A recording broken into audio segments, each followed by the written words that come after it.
राम राम। किसी भी तरह का आतंकवाद क्या बौद्धिकता के आवरण में बचाया जा सकता है? क्या किसी भी तरह का आतंकवाद उसकी वकालत की जा सकती है क्या? लेकिन भारत में की जाती है, और वो आतंकवाद नक्सल आतंकवाद है, माओवादी आतंकवाद है, लाल आतंकवाद है। नरेंद्र मोदी की सरकार आई तो ढेर सारे जो अलग अलग लक्ष्य तय किए गए, उसमें एक लक्ष्य ये भी शामिल हुआ कि देश को इस आतंकवाद से भी मुक्त करना है। अलग अलग कई चुनौतियां रही। इस्लामिक आतंकवाद जम्मू कश्मीर सहित पूरे देश को अपने घेरे में लिए हुए था। वहां पूर्वोत्तर में अलग अलग जनजातीय संघर्ष थे, कुछ उग्रवादी आतंकवादी भी हो गए थे, और एक वैचारिक तौर पर जो देश में कम्युनिस्ट थे उन्होंने लाल गलियारा बनाया, रेड टेरर, रेड कॉरिडोर। और रेड टेरर, रेड कॉरिडोर जहां था वहां सब कुछ रेड था, खून बह रहा था। आदिवासियों की जिंदगी वो पूरी तरह से उनके रहमो करम पर थी। अस्पताल, विद्यालय सब उड़ा दिए जाते थे। हजारों विद्यालय उड़ा दिए, सैकड़ों अस्पताल उड़ा दिए। जंगल में, पहाड़ में, हर जगह आईईडी। 10,000 से अधिक लोग जिनके हाथ पांव उड़ गए, वो बच्चे, वो महिलाएं, वो बड़े बुजुर्ग, वो सब अपना जीवन ऐसे जी रहे हैं। आदिवासियों के घरों की बच्चियों को उठा ले जाते थे और उनको अपने साथ कैडर बनाकर रखते थे। यानी एक तरह से कहें तो आदिवासियों के विरुद्ध अगर सबसे बड़ा षड्यंत्र कोई है तो ये नक्सल आतंकवाद था। और ये जो माओवादी नक्सल आतंकवाद था, इसको शहरों में प्रोफेसर, बौद्धिक, ये सारे लोग थे जो इसको प्रश्रय देते थे। ऐसे करते थे कि अरे नहीं नहीं, ये तो एक विचार है, वो संघर्ष कर रहे हैं, और कहते थे कि हम तो आदिवासियों के लिए संघर्ष कर रहे हैं। अब गृह मंत्री अमित शाह ने तय किया कि हर हाल में ये नक्सल आतंकवाद, माओवादी आतंकवाद खत्म करेंगे। मार्च 2026 की तारीख दे दी, नक्सल मुक्त भारत। सीपीआई की डी राजा बावले हो गए।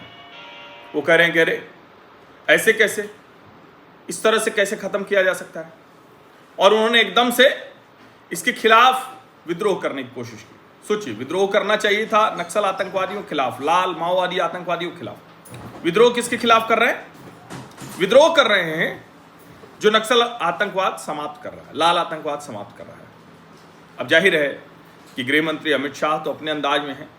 ये जरा देखिए उन्होंने किस तरह से ये बताया कि एक समय में जब वो छोटे थे तो कैसे पशुपति से तिरुपति या तिरुपति से पशुपति एक लाल गलियारा बनाने की कोशिश थी, रेड टेरर जोन। पशुपति से तिरुपति तक का उनका काल्पनिक रेड कॉरिडोर। मैं पहले एक वाक्य में बताना चाहता हूं। पशुपति से तिरुपति का नारा जब वो लगाते थे तब देश भर में, हम तो बहुत युवा थे, चिंता की लहर दौड़ जाती थी। कितना बड़ा भूभाग अगर हथियारी नक्सलियों के कब्जे में रहता है तो देश का क्या होगा। मगर आज कोई पशुपति से तिरुपति का नारा लगाता है तो लोग हंसते हैं कि भाई बचे ही कहां हो तो आगे कर लोगे। और अब गृहमंत्री अमित शाह हैं तो हंस पा रहे हैं, चुनौती देकर खत्म कर पा रहे हैं। लेकिन एक समय में लगता था कि ये खत्म करना बड़ा कठिन है। क्यों? क्योंकि इनके समर्थक हर जगह थे। 1960 के दशक से ये शुरू हुआ और कोई कसर नहीं छोड़ी। उन इलाकों में विकास नहीं होने दिया जाता था, सड़कें उड़ा दी जाती थी, और कमाल की बात ये कि सत्ता में बैठे लोग उनसे बात कर रहे थे। अब सरकार ने कहा हम बात नहीं करेंगे, एक लाइन की बात है, बात उनसे होगी जो हथियार छोड़कर आत्मसमर्पण करेंगे। अभी करोड़ करोड़ के इनामी जो है वो लगातार जा रहे हैं। अभी बीजापुर में ढेर सारे ऐसे नक्सली आतंकवादियों ने आत्मसमर्पण किया। और ये जो रेड कॉरिडोर का स्लोगन है ना, पशुपति से तिरुपति तक का, ये खतरनाक था। आपको भी ध्यान में होगा जितने नक्सल आतंकवादी नेता हैं नेपाल में, उन्हीं सब के भ्रष्टाचार के किस्से खुले। वो जेएनयू में पढ़ा करते थे, जेएनयू से और उसको मजबूती लेकर गए। सोचिए जरा, भारत विरोधी विचार भारत के ही विश्वविद्यालयों में पनप रहा था। और इसीलिए जब अमित शाह इस पशुपति से तिरुपति पर अब हंसते हैं तो ये समझ में आता है कि ये हंसी की कीमत बहुत बड़ी है जिसको ये सरकार चुका रही है। इस देश के लोगों ने बरसों चुकाया है, अब सरकार कह रही कि नहीं, अब नहीं चुकाने देंगे। ये संकल्प लिया। और बहुत से लोग अभी भी अर्बन नक्सल्स को अलग अलग तरह से समर्थन देते हैं, अलग अलग तरह से वो इंटेलेक्चुअल्स, वो बौद्धिक बड़े बड़े लेख लिखकर बहुत कुछ करके ये कोशिश करते हैं। आपको याद होगा उपराष्ट्रपति चुनाव के समय जो उपराष्ट्रपति के प्रत्याशी थे यूपीए से, उन्होंने भी एक निर्णय दिया सलवा जुडुम को। सलवा जुडुम क्या था? आदिवासियों की एक सेना थी जिसको तैयार किया गया था कि वो आदिवासियों को इन लाल आतंकवादियों के, नक्सल आतंकवादियों के, माओवादी आतंकवादियों के जाल में फंसने से बचाएं। कमाल की बात यह है कि अलग अलग समय पर ये अपना एक तरीका करते रहे और उसको बचाते रहे, उन आतंकवादियों को तैयार करते रहे। अब अमित शाह कह रहे हैं कि हर हाल में ये नक्सल टेरर तो खत्म होगा, नक्सल मुक्त भारत। अभी वो बोल रहे थे भारत मंथन 2025 में, और उन्होंने कहा कि 31 मार्च 2026 इसकी तारीख है। 60 के दशक से नक्सलिज्म शुरू हुआ, 5 दशक से सोचिए, 4 से 5 दशक में जाने कितने लोग, हजारों लोगों का जीवन चला गया इसी चक्कर में।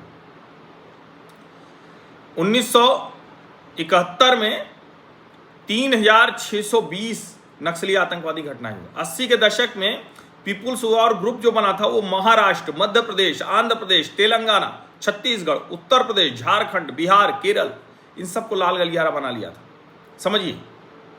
और 2004 में सीपीआई माओइस्ट बन गया। आप समझिए जरा, यानी वो राजनीतिक तौर पर भी रहते थे, इस तरह की हिंसा आतंकवाद भी करते थे, और एक तरह से देश का लगभग 17-18% क्षेत्र वो उनके कब्जे में था। सोचिए जरा, 17-18% क्षेत्र, 12 करोड़ लोग लगभग प्रभावित थे जहां ये नक्सली आतंकवाद हो रहा था। 12 करोड़, कल्पना कीजिए आप जरा, ये स्थिति थी। और ये एक तरफ नहीं था, चारों तरफ था। जाहिर है, मैंने कहा ही कि जो दूसरे आतंकवाद प्रभावित थे, लेकिन उसका भी अमित शाह ने उदाहरण दिया। उन्होंने कहा कि जो नॉर्थ ईस्ट है वो 3.3% और कश्मीर 1% देश भर में, लेकिन नक्सल आतंकवाद की तरफ ध्यान लोगों का कम गया। ये समझना बहुत ज़रूरी है। और अब जब इसको ख़त्म किया जा रहा है तो कम्युनिस्ट पार्टियां, उनके समर्थक, वो लोग आकर कह रहे हैं कि नहीं, ये ऐसा नहीं करना चाहिए, ये ठीक नहीं है। अब उसकी जो टीम है, डिस्ट्रिक्ट रिजर्व गार्ड, जो डीआरजी है, एसटीएफ है, सीआरपीएफ है, कोबरा है, ये सब मिलकर ये अभियान चला रहे हैं, सेना नहीं लगाई। 2019 में उसके लिए 3,331 करोड़ रुपए दिए गए, समझ रहे हैं ना। और जब राज्य का बजट बढ़ा, राज्य में सिक्योरिटी के लिए ज्यादा कुछ हुआ, तब ये समझ में आया। 2024 में 290 नक्सलाइट वो मारे गए साल भर में, 2024 में। गृहमंत्री ने फिर से कहा कि हम किसी को भी मारना नहीं चाहते, किसी को भी, लेकिन अगर आप हथियार नहीं छोड़ेंगे तो और कोई रास्ता नहीं। 2025 में अब तक 270 नक्सलाइट मारे जा चुके हैं, 680 अरेस्ट हो चुके हैं और 1225 ने आत्मसमर्पण किया। इसको समझिए आप, कितना खतरनाक था, किस तरह से काम करता था, कैसे ये लोग रहते थे। इनके अलग अलग जो नक्सलाइट थे उन्होंने पूरा इलाका बांट रखा था, एरिया कमांडर, सब zonal committee, zonal committee, state committee, divisional committee, मतलब शासन जैसा चलाते थे, समझिए। पुलिस थाने नहीं बनने देते थे। 1960 से 2014 तक सिर्फ 66 पुलिस थाने थे, फोर्टिफाइड, मतलब वहां जो पूरी व्यवस्था थी। और मोदी सरकार ने 576 नए पुलिस थाने बनाए, 576। 126 नक्सल प्रभावित जिले थे, आज मात्र 18 हैं। मोस्ट अफेक्टेड जो 36 थे, आज मात्र 6 रह गए हैं। इसीलिए मैं कह रहा हूं, ये समझना बहुत जरूरी है। जब आप ये चीजें करते हैं, और कैसे करना पड़ा होगा आप जरा सोचिए, सामान्य वो इलाका नहीं है। 336 सिक्योरिटी कैंप बनवाए गए, 68 हेलीपैड बनाए गए उन इलाकों में जहां रात को भी लैंडिंग हो सकती है, समझिए। और जब ये सब होता है और उसके बाद ये माओवादी निकल कर चले आते हैं, तो फिर लगता है कि कुछ तो गड़बड़ है। सरकार फिर कह रही है आप आइए, हम बिल्कुल आपका बाहें फैलाकर स्वागत करेंगे, लेकिन ये नहीं हो सकता है कि आप ये सब करते रहें। आपको याद होगा पहले ऑपरेशन ब्लैक फॉरेस्ट के दौरान भी लेफ्टिस्ट पॉलिटिकल पार्टी ने यही किया था, चिट्ठी लिखी थी। अब फिर वही तमाशा कर रहे हैं, लेकिन अब ये नहीं होने वाला है। अब वहाँ बैंक ब्रांचेज खुल रही हैं, 1000 से ज़्यादा, 937 ATM खुले हैं, 37,580 बैंकिंग करेस्पॉन्डेंट हैं, 5,899 पोस्ट ऑफिसेज हैं, 850 स्कूल हैं, 186 हेल्थ सेंटर हैं। ये सब हुआ है। अब वहाँ के लोग भी देश के दूसरे हिस्सों की तरह उनको भी अपना अधिकार, उनका हक मिल रहा है। और सोचिए 2004 से 14 में 7300 हिंसक घटनाएं हुई थी, 2014 से 24 में 1800। जाहिर है अभी लंबा सफर तय करना है, लंबी यात्रा करनी है, लेकिन ये साफ दिख रहा है कि इस आतंकवाद के दिन अब नज़दीक हैं। वो पशुपति से तिरुपति, तिरुपति से पशुपति वाला जो था, इसीलिए हंस पा रहे हैं इस पर, नहीं तो ये डराता था। आप सभी का बहुत बहुत धन्यवाद। सब्सक्राइब अवश्य कर लीजिए, नोटिफिकेशन वाली घंटी दबा दीजिए, लाइक का बटन दबा दीजिए, अधिक से अधिक लोगों तक इस वीडियो को पहुंचा दीजिए। धन्यवाद।